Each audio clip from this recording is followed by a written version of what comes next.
The following problem, number 43, is taken from the Physics for Scientists and Engineers 6th edition. A hungry bear weighing 700 newtons walks out on a beam in an attempt to retrieve a basket of food hanging at the end of the beam. The beam is uniform, weighs 200 newtons, and is 6 meters long, and the basket weighs 80 newtons. This is the figure illustrating the scenario. As you can see, we've got a bear walking over a beam the distance L. We've got a tension cable holding up the beam, so everything's in a static equilibrium. The angle of the tension is at 60 degrees, defined as theta. We've got the mass of the bear being 700 newtons. We've got the beam being 200 newtons in weight, and the basket being 80.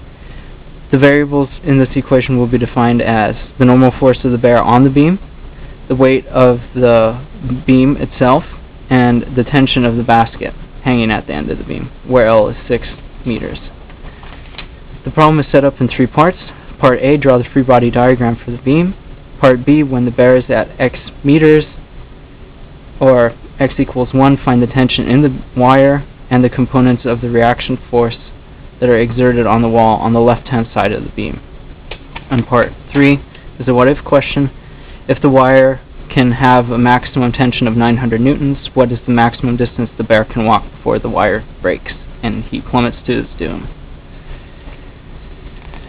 Alright, so for part A, I've already drawn the FBD. As you can see, it's a torque and free body diagram where we have the reaction forces from the FBD on here.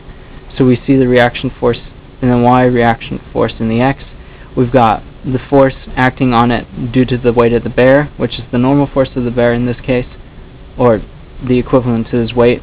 We've got the weight of the beam and the weight of the basket. We've got the tension also going there. And for the FBD, I've broken the tension into components. As you can see, we've got T cosine of theta in the x direction, and a negative x direction in this case, and we have tension sine of theta in the positive y direction. I took a regular Cartesian coordinate system with positive x going to the right and negative x going to the y, plus y up and negative y down. For conventions with torques, I took the standard convention that counterclockwise will be positive, clockwise will be negative in rotation. And in this case, you can see that in green, I've labeled the pivot point to be A, or in blue actually, I've labeled it to be A, and we can see in green the distance the distance along the length of the beam that each torque is going to be acting on it. All of them are 90-degree angles in the counterclockwise direction, and then we have the tension being 60 degrees in the upward direction. So part A continued. In order to determine what the torques are, the torque due to the basket is going to be equal to the negative torque times the distance L times sine of 90, because that's the angle in between.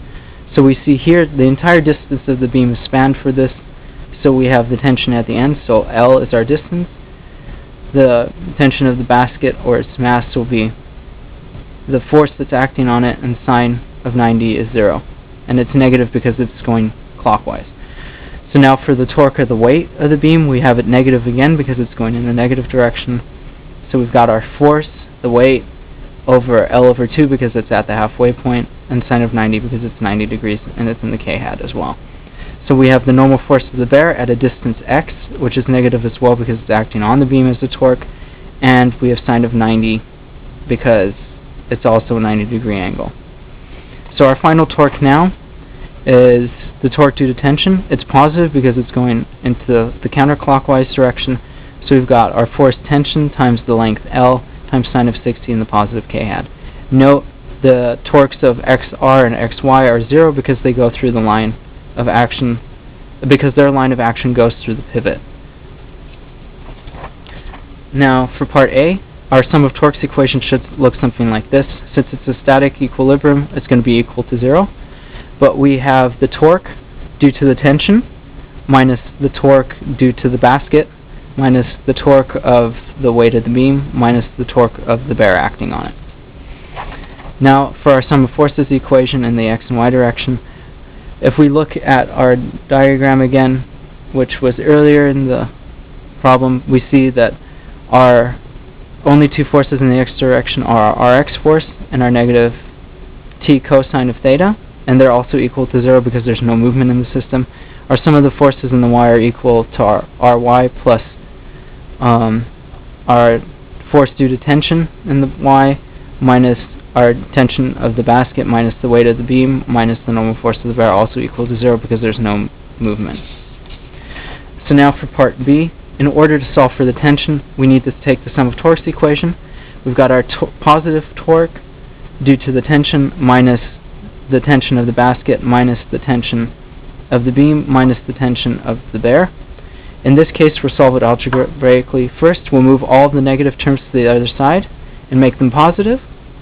Once we've done this, we can divide the tension of...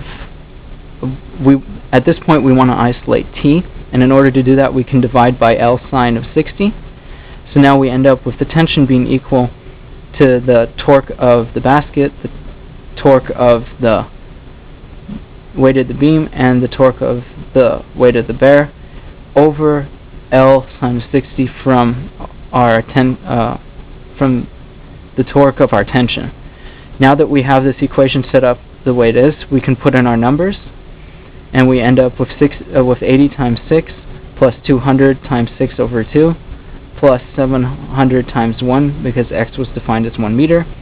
We can factor out our units, so that's newtons times meters, right? For each force is newtons times the distance in meters divided by 6 meters sine of 60. Our meters cancel out, so we end up with newtons like we're supposed to. And we have 780 newtons over 6 sine of 60, which is roughly 342.56, which comes out to be 343 newtons.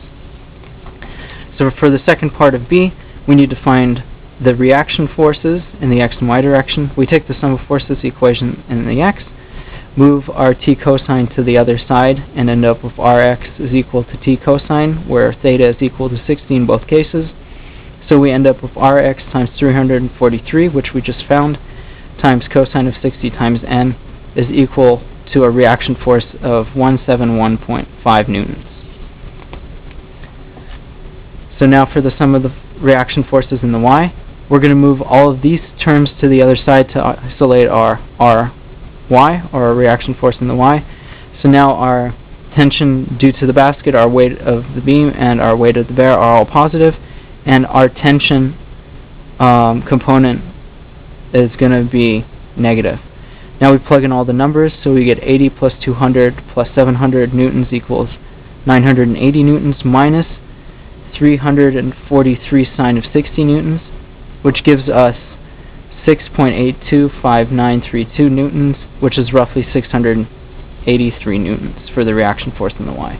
Now for part C, in order to solve the distance that the bear can go, we take the sum of torques equation again. Now we're given tension to be 900, and we're trying to find the x distance that the bear can walk. In this case, all we're going to do is move the normal force, the torque of the bear to the other side.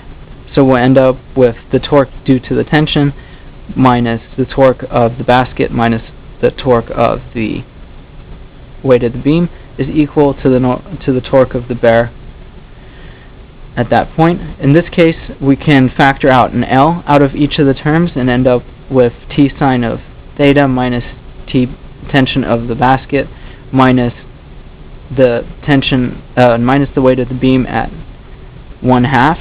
So we end up with 1/2 of the beam, and then all that times L. Now we can divide this side of the equation by the weight of the bear in order to get x. So we'll end up with L over the normal force of the bear times all of the other forces, which will be T sine of theta minus the tension of the basket minus 1/2 the weight of the bear is equal to x. If we plug in the numbers, we get 6 meters over 700 newtons. Our newtons cancel because these are all forces, times 900 sine of 60 minus 80 minus 1/2 of 200, which is 100. So we end up with 6 over 700 times 599.422 meters in the x direction, which comes out to x being 5.1379 meters, and that's roughly 5.1 4 meters, and that's how we can solve how far a bear can walk and what the tensions are in a static system.